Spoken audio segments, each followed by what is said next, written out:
way empowers them to see opportunities available. We help them get involved with their kids' schools and network within the community. My name is Meera Batra. I help families see opportunity and succeed. I don't just wear the shirt, I live it. Give, advocate, volunteer. Live United. Go to liveunited.org. Brought to you by United Way and the Ad Council. If anyone asks, you're listening to Rejoice, WREJ, Richmond, 101.3 FM, 990 AM. Get ready and be inspired with Sister Talk with Valerie and our host, Valerie McAllister. Good morning and happy Easter, everyone. I am author, entrepreneur Valerie McAllister, and welcome to Sister Talk with Valerie, where we get straight to the point for our sisters. I'm the founder of Generational Words and the author of the book club series Make Pain Pay, available on generationalwords.com or Amazon. Please join the conversation at WREJ Rejoice 101.3 FM, and you can call in at 804-788-0990. Today, we are going to be talking to a special guest. Her name is Miss Kia Reed. She is a mom. She is a playwright. She is a educator, and she is also my oldest daughter. And the topic of our conversation today is finding your own happiness. Welcome, Kia.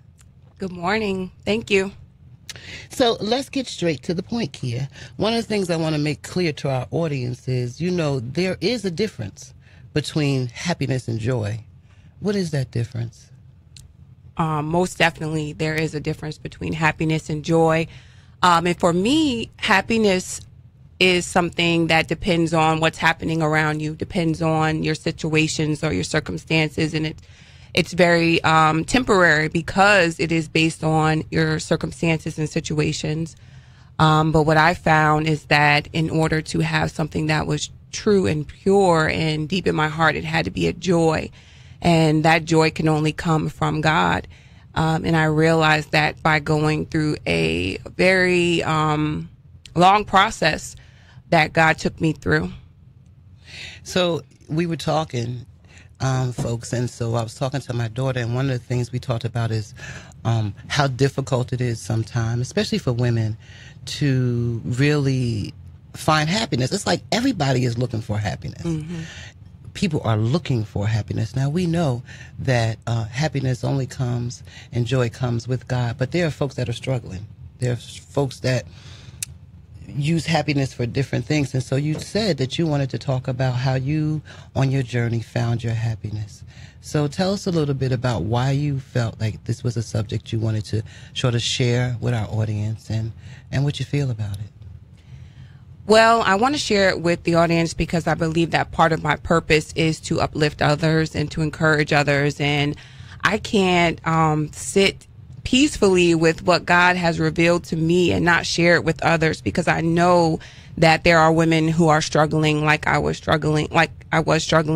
And I know that it's not a quick fix answer, but that if we encourage one another, if we share our stories and our testimonies, it can uplift one another, and we can get that joy and happiness in abundance. And that's how God wants us to live. So tell us how you found your happiness, and where were you when you were in a place to say, wow, I'm unhappy? Because see, first of all, we have to recognize that we are not happy, that we do not have peace. Sometimes we sort of robotically just kind of keep going and never think about the fact that, am I truly happy? Right. So my process started, I had actually just gone through a divorce. I was going through a lot of different issues with my ex-husband. And one of the things that I did as a distraction, as a way to give myself happiness at the time, was to have relationships with men. I actually developed a relationship with a married man who worked at my job. And between that man and an ex, I had unprotected sex and I contracted STDs. And I'm being transparent because I know that in the testimony we are freed, and I know that God wants us to be free, and Jesus was sent here so that we are not condemned, but we have freedom. And there are a lot of women struggling in different areas. I want to show them that you can be transparent and you can be freed. So when I contracted the STDs, I did not know what was wrong with my body, but I developed a lot of very uncomfortable symptoms in my body, and it would not go away, and I was miserable. I went to the doctor, and they gave me medicine to try to cure me, but it did not work.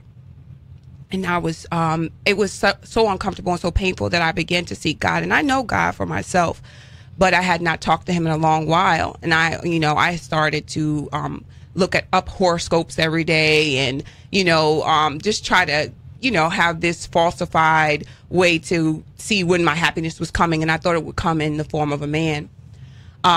But I said, God, I can't live like this. This is so uncomfortable. And sometimes God will make us very uncomfortable so that he can produce a change within us. And I was going to work every day feeling very ashamed. I was feeling very isolated, very alone in my struggle. And, I said, God, I know only you can heal me. The doctors haven't been able to heal me. Only you can heal me. And I surrender to you. I want to know happiness from you, and I want to be fulfilled in you and not from a man. And, God really dealt with me. He allowed me to be healed. But first I had to surrender to him. Once my body was healed, I realized that my mind ultimately is what needed to be healed. I got out of divorce in November, and by December I was looking to be in another relationship and feeling like that was going to be what would make me happy. And God started to reveal to me that there were certain patterns in my life that were unhealthy and that was leading to my unhappiness. And looking back and looking at my family history and looking at myself, I know we have a history of depression. And, we hadn't called it that, but that's what it was. And I remember being depressed from a very early age. So I wanted freedom from that. In order to have something new, I knew I needed to do some different things in my life. And, when I was looking in the Bible, trying to find out what was it to be happy, a lot of the things dealt with what we be. And I had an African-American history teacher who says Black people say we be because we want to claim our existence. We want to show people that we are here. And so in the Bible, it says, be encouraged, be of good faith, and I was like, be, it kept saying be. Well, what does that mean to be? And it dealt with existence. How am I living? What am I doing? And I really had to deal with how am I existing? How do I be? So let me, you said a lot, and for a lot of people. So you said, number one, that you were looking for happiness. You said, number two, that you had just come out of a divorce, and you thought that your happiness was found in having a partner. You said, as a result of seeking happiness in a man, that you opened yourself up for STDs and all kinds of things emotionally. Then you talked about depression. So those are a lot of things, yes. Right? So and I want to deal with each of those things. And again, call in, have a conversation with us, 788-0990. I want to deal with this. Number one, looking for someone to complete us, right? Thinking that we can't be happy unless someone else is there to complete us, right? Not even realizing that oftentimes, right, that other person is looking for something too. Right. They want us to complete them. We want us to complete them. And then we got something going wrong, right? Right. We have a caller on the phone. Okay. And then you talked about depression. So in the African American community, we don't even use the word because mental health, we don't want to talk about it. Right. Oh, those are for people that are not like us. Okay. So, talk to me. So I want to talk about looking for someone to fulfill you, because I think a lot of us suffer from that. Right. Even when we are in a marriage, this person is not giving me what I need. Right. So I'm not happy. And two, opening ourselves up for whatever, just so we can find that happiness. Right. So I can remember from early on, childhood, just wishing that I had someone there, a partner who can love me and validate me and, make me feel okay. And I had to realize that, I was in a marriage, and the depths of my loneliness came when I was in my marriage. It's nothing like being married to someone and still being lonely. And coming out of that marriage and still having that sense of loneliness, I realized that I'm doing something wrong. I'm trying to find or fulfill a void that can't be fulfilled with another person. And I wanted to be, and I wanted to be okay with me.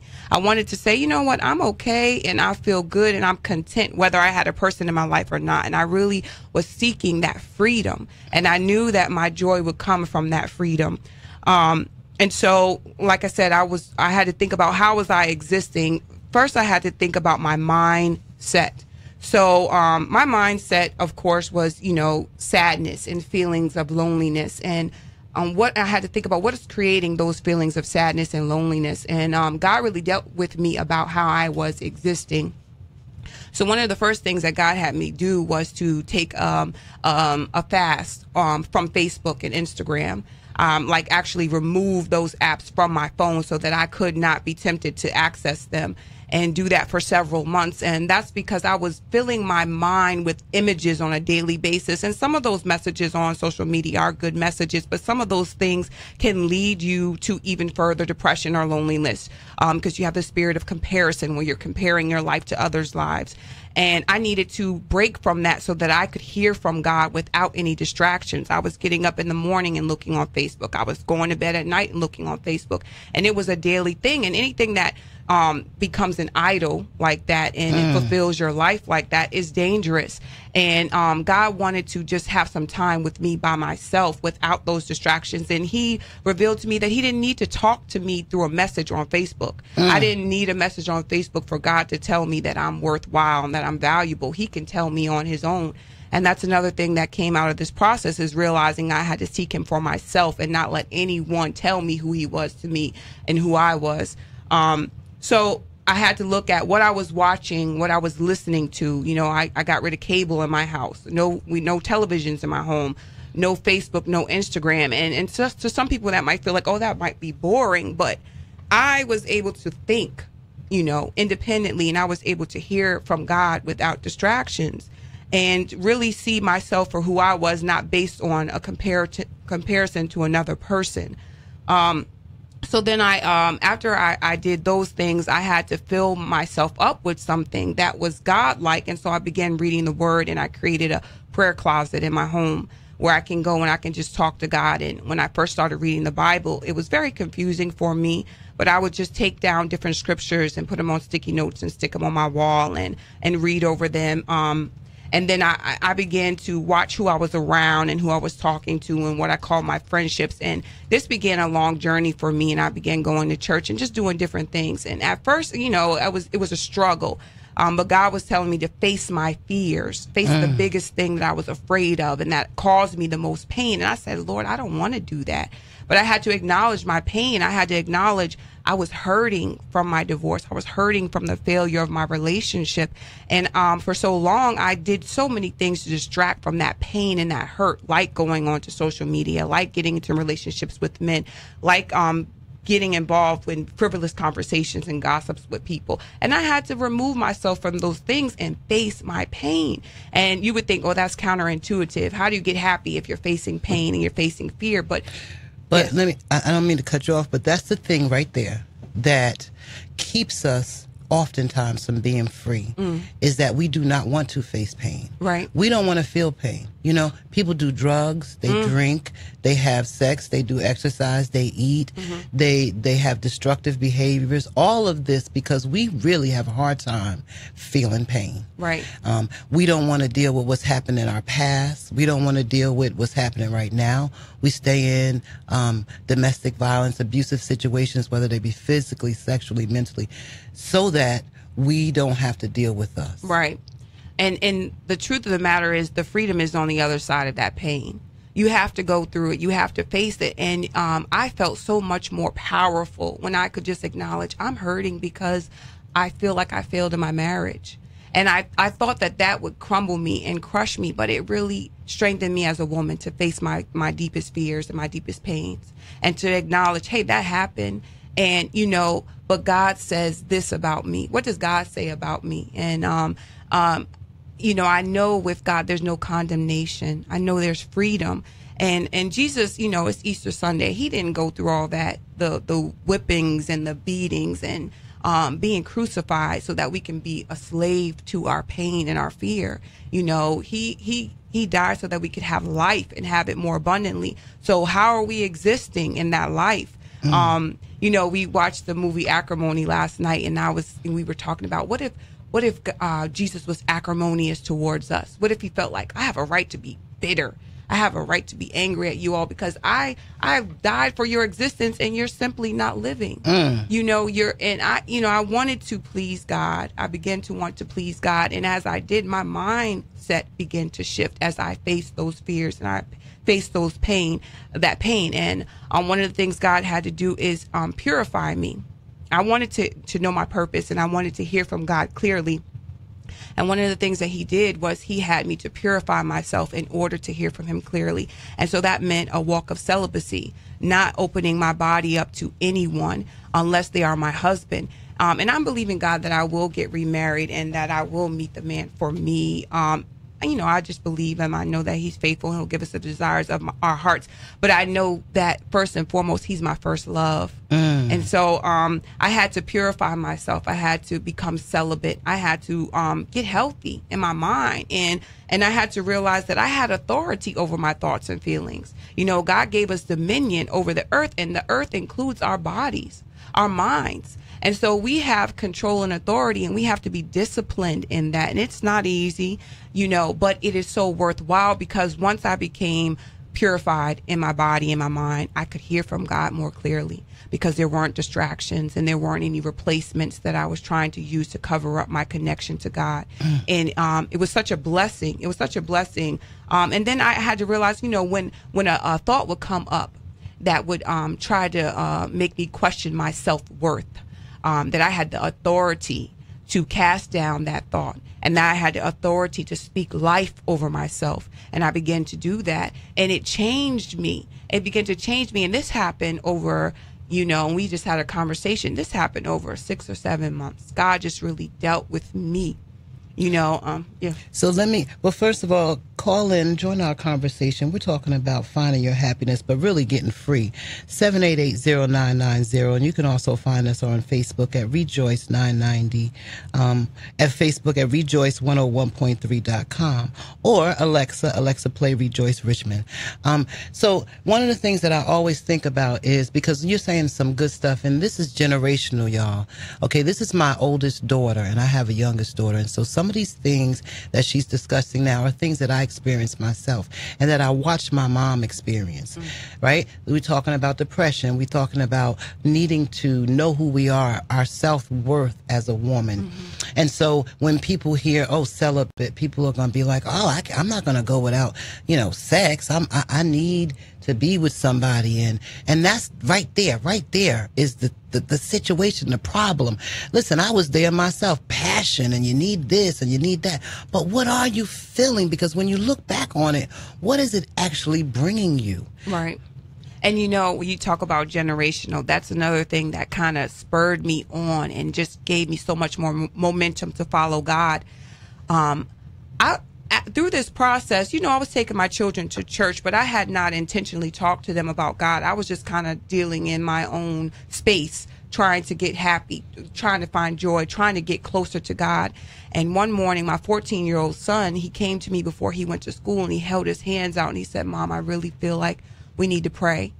And that for me changed everything, because it made me realize that my walk was so much bigger than me. You know, it was impacting my children. My 5-year-old daughter now wants to become a pastor, and she can speak a word like no other. But it was just them watching my process. They had gone through a lot of crazy with me. But by the grace of God, through my deliverance and through my freedom and my walk in my freedom, they are going through that as well. And it's freeing them, and it's helping them to know who God is. So when he held his hands out and he prayed with me, I said, this is a legacy thing. This is a generational thing. Like, I am impacting how my children will live out their lives. I am impacting the mates that my daughters will choose. I am letting them see that you can live alone and be happy and be fulfilled in God, that your body is a temple and a holy temple, and that you don't give it to anyone but your husband. And I had never had intentional conversations with my daughters like that. And I am now, and even with my son, staying a virgin until he's married, and just realizing the things that he will not have to face, or they will not have to face, by making those decisions and learning about those things early on. You know, I was talking to my sisters, and we have a lot of daughters, you know, we have sons, and I'm like, if we don't get ourselves together, we're going to be the grandmothers that are going to have to clean up a lot of mess for our children. We're going to have to give them money. We're going to have to put them in our homes. We're going to have to take care of their children. We're going to have to do a lot of things that we should be freed from. But if we do not put certain things into them now and be very intentional about how we live our lives around them, it will plague our generations. It will destroy our generations. And so we have a legacy in God. We have a kingdom in God. We have an inheritance in God. But we have to be intentional about teaching our children about that legacy and that inheritance, so that they don't continue to repeat some of the cycles that are destroying us and destroying our children, destroying our communities. And we have to get free first. And that's one of the things that it is my passion, because I am freed my passion is women. And that's why I have these conversations. And I continue to be free as I continue to have these conversations. I'm learning so much from you, my child. I'm learning so much from you as you're going through your process and helping me to look at the journey that I have had. And so for you, those of you who are home and you're saying, well, how do I start? Let me just say this. Yes, we need to speak life into our children, but first we have to get free ourselves. Right. And the only way to be free is to just drop the mask and get real. And so I invite you to come on to Valerie Robinson McAllister at Facebook, we're having such a good conversation. I am giving away a free copy of the book club, but the book club is about freedom. And so I haven't even mentioned that because we're having such a rich conversation right now. But if you would hit me up at Facebook at Valerie Robinson McAllister on Facebook, we can talk about you having a free copy of the book club. But also, let's have a conversation about, I want to bring some women together and have a healing ceremony. I want to have a ceremony, mass down, and I'm planning it for July, where we really just come together and talk. And I know there's a lot of distrust among women, but the only way to get free is to say, look, this is what it is. The reason why we're transparent is because we're encouraging other folks to be transparent. You shame the devil when you tell the truth about what's going on. You can't. I know it's a lot of you out there getting ready for church, and you're going to go to church. It's Easter Sunday. Everybody going to be dressed up in their nice, fancy outfits. But if you come out the way you walked in, God knows, what did you go for? It's not about looking cute on Easter. We have to begin to get free. And we got to start. I believe we got to start with our women. Because if we don't start somewhere, open up somewhere, tell the truth somewhere, we can't worry about what we can't look at the TV and say, look at these kids, what's going on. We can't look at our communities and shake our heads, because those children that are in our communities that are doing all their stuff, they are only responding from what they see from us. Right. We have about 7 minutes left. I wanted you to add some if you have some takeaways that for the audience, some really strong takeaways, what would they be? Just to outline my process, I know I said a lot of things, but it started with me looking at how I was existing and really being intentional about what I let myself listen to, hear, and who I let myself be around. I also had to take authority over my thoughts and my feelings, and to make sure that I was the steward over my emotions, not letting them get the best of me. I had to face my hurts, my pains, and my fears. And I found freedom on the other side of that. And I had to purify myself with celibacy and with health and with mindset change. I had to acknowledge that my self-worth came from God. And that was a big one, because a lot of our actions are stemmed from what we feel about ourselves and how worthy we feel that we are. And then lastly, I had to pursue my purpose. I really had to pray to God about what what he assigned me to and what he has me here for. And I believe that it is to encourage and uplift other women. But I also want to make a film. Because I don't see a lot of Christian content out there that really talks to women that look like me and that have gone through what I've gone through. And I desire to put that out there for women, because one of the things that I used when I first got divorced, I would watch a lot of independent Christian films, and I would get so encouraged and inspired, but I did feel like there was a story that was missing. And so I feel like God has put it on my heart to make a Christian film. So one of the first things that I'm doing is I entered a contest in DC called 48 Hour Film Project, where they give you 48 hours to create a film, and they give you a genre and they give you a prop and a line. So I'm actually looking for actors and actresses and anyone who wants to work with film crew to help out with that project. And you can find me at Generational Words on Facebook. I have a Facebook page, and inbox me, or you can inbox me at Kia Reed on Facebook, and if you want to be involved in that project. But I find that every day that I take a step towards my purpose and I do things that are life affirming, I find joy and I find happiness. And, you know, every day is not easy. It's a daily check of my mind. But as I do that purposeful work and that intentional work, God gives me something that can't be taken away, and that is not dependent on my circumstances, but a deeper joy. I am so proud of you, my baby girl. I'm so very proud of you.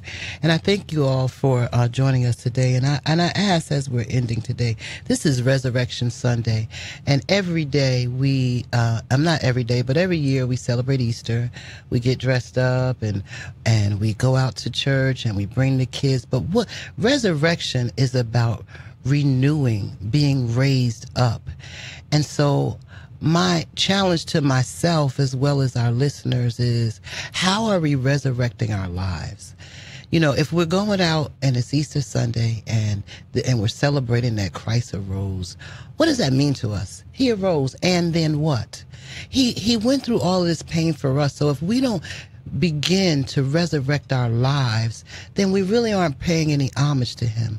Those of you who are sitting somewhere right now and feeling like you aren't worthy, please know I love you. You are worthy. Yes. Don't let the enemy tell you you're not worthy. You are worthy. You are loved. You are valuable. Amen. God loves you. And if you don't know it, just seek him. Close your eyes and say, show me, God. Show me how important I am to you. You know, reach out to somebody else. If you're going through depression, if you're feeling like life ain't worth, reach out. There are resources out there to help you. You know, let somebody know. Contact somebody. Again, you know, this is Resurrection Sunday, and so I charge us all to really look at how we can resurrect our lives. I thank you, Kia, for joining me and being so open and transparent and sharing your story. And I also say, you know, join me. I'm here every first Sunday at 10 a.m. talking about Sister Talk, because listen, my sisters, that's my purpose. I found my purpose, my sisters. And so again, reach out to Valerie Robinson McAllister on Facebook. You can also email me at the number 1 Valerie McAllister, VALERIE.McAllister. No, it's all one word, Valerie McAllister at gmail.com. Have a wonderful Easter Sunday. God bless you. God keep you safe, and God encourage you. Amen. Thank you for tuning in to Sister Talk with Valerie. Be sure to join us again every first Sunday of the month, 10 to 10:30 a.m. For more information about Sister Talk with Valerie, contact us at generationalwords.com or call 804-878-8061. And remember, we are straight to the point for our sisters.